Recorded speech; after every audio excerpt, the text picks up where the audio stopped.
몽골의 영산 부르칸 칼둔. 바위와 암석이 많아 사람이 살기에는 적합하지 않다.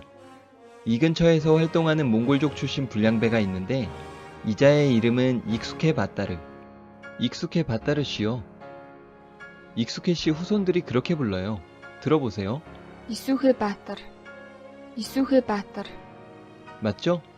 어느 날 오농강을 어슬렁거리다 수레와 말을 타고 오는 한 쌍의 남녀를 발견하게 되는데 이 커플은 메르키트족의 칠레두라는 남자와 올크누트족 출신의 호엘룬이다. 초원에는 데릴사위 풍습이 있었는데 이는 여성도 생산력을 담당하는 경제활동의 일원이기 때문에 모든 것이 부족한 초원에선 딸을 보내는 대가로 몇 년간 사위를 집 일꾼으로 사용하는 일종의 보상 개념이다. 몇 년간 고생을 마치고 이제 겨우 자기 마을로 돌아가 행복한 가정을 꾸리려는 꿈에 신이 날 대로 났을 칠레두 청년은 부지런히 오농강을 따라 메르키트족이 머물고 있을 셀렌게 강으로 간다. 앞으로 이틀만 더 가면 행복한 보금자리가 되어줄 집이 나온다.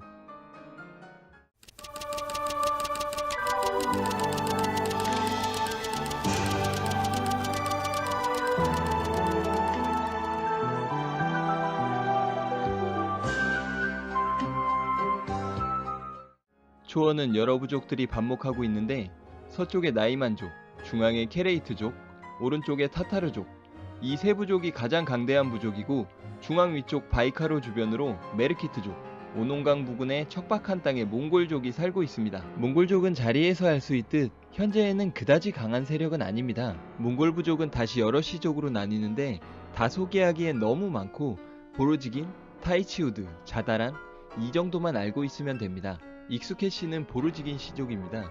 익숙해 씨의 할아버지 카불칸은 최초로 몽골 부족을 통일하고 금나라와 맞선 위대한 칸이었습니다. 타타르족과 금나라의 비열한 술수에 2대 안바가이 칸이 죽게 되면서 세력은 힘을 잃고 다시 뿔뿔이 흩어지게 되며 당연하게 몽골족과 타타르족은 원수가 됩니다. 여러 차례 시도한 복수마저 실패한 몽골족은 굶주림에 시달려야 했으며 정상적인 유목 생활이 어려웠기 때문에 사냥과 약탈로 근근히 살아가게 됩니다. 아직까지 행복한 칠레두 청년의 메르키트족은 강 두 개가 만나서 생긴 삼각주를 가지고 있기 때문에 세력은 작지만 비옥함이 몽골족에 비할 바가 아니었고 성질이 포악하고 용맹하여 다른 부족들이 쉽게 건드릴 수 없는 부족입니다. 그렇기에 자신있게 몽골족의 우범지대를 지나가고 있었으며 호엘룬의 올크누트족은 동쪽 끝에 있는 규모가 작은 부족이지만 딸을 예쁘게 길러 강력한 지도자의 아들과 혼인시키는 것으로 세력을 유지하는 부족입니다. 유럽의 메디치 가문 같은 위치랄까요? 명문가의 커플은 알콩달콩 깨가 쏟아진다. 한창 행복하던 그때 영화같이 악당 삼형제가 나타난다. 영화였다면 삼류대사를 내뱉고 죽거나 도망갔어야 했는데 안타깝지만 이건 영화가 아니다. 영화였어도 칠레두 청년은 주인공이 아니었다.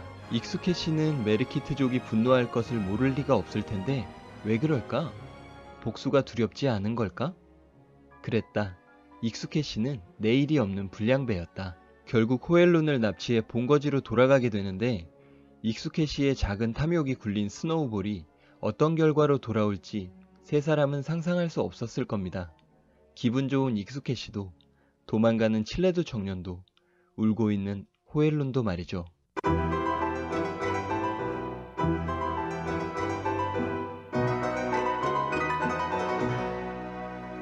초원의 유목민들에게는 안다라는 개념이 있습니다. 피를 나눈 형제라는 뜻이죠. 의형제라는 소리입니다. 초원에서 안다를 맺는다는 것은 절대 배신할 수 없는 관계가 되는 겁니다. 헌법 같은 게 있지 않지만 무법천지 같은 초원에서도 지켜야 할 룰이라는 것이 존재하니까요. 우리 익숙해 씨에게도 안다가 생겼습니다. 초원 중앙을 차지하고 있는 케레이트족의 토그릴 칸이 바로 익숙해 씨의 안다입니다. 몽골 대초원을 차지하고 있는 칸이 뭐가 아쉬워 가난한 익숙해 씨와 안다를 맺었을까요? 그것은 바로 선대 칸이 죽고 후계자 싸움에서 삼촌에게 지고 쫓겨난 신세였기 때문입니다.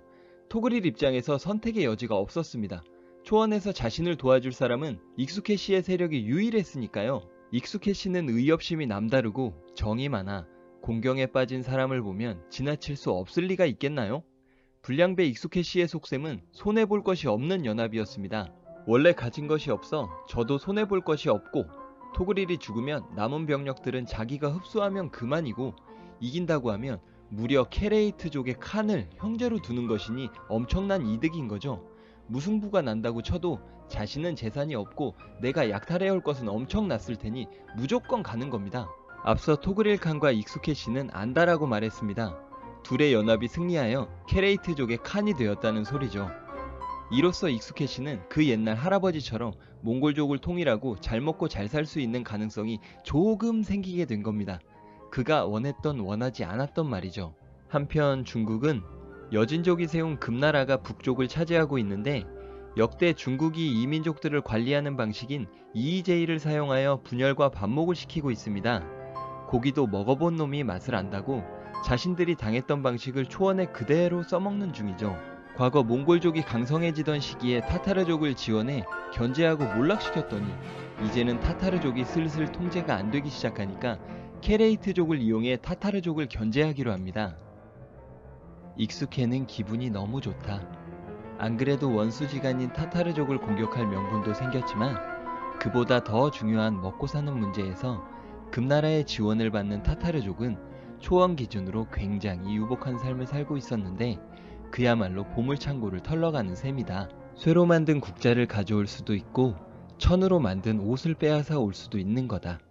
이보다 더 좋을 수 있을까? 오늘도 어김없이 타타르족과 싸우느라 바쁜 익숙해는 전투에서 승리하고 돌아왔는데, 호엘룬이 아들을 출산했다는 소리를 듣는다. 초원에서 아이가 태어나면 그날 처음 본 것이나 중요한 사건에서 이름을 정하는 풍습이 있었는데, 가만히 있어보자. 내가 아까 때려잡았던 타타르놈 이름이 태무진 우게였으니 태무진이라 지어야겠다. 아시아의 오지 몽골, 몽골에서도 오지인 오농강가, 그야말로 오지고 오진 지역에서 훗날 유라시아 대륙을 피로 물들일 칭기즈칸. 보르직인 태무진은 한 손에 시커먼 핏덩이를 움켜쥐고 태어났다. 1162년 11월 14일의 일이다.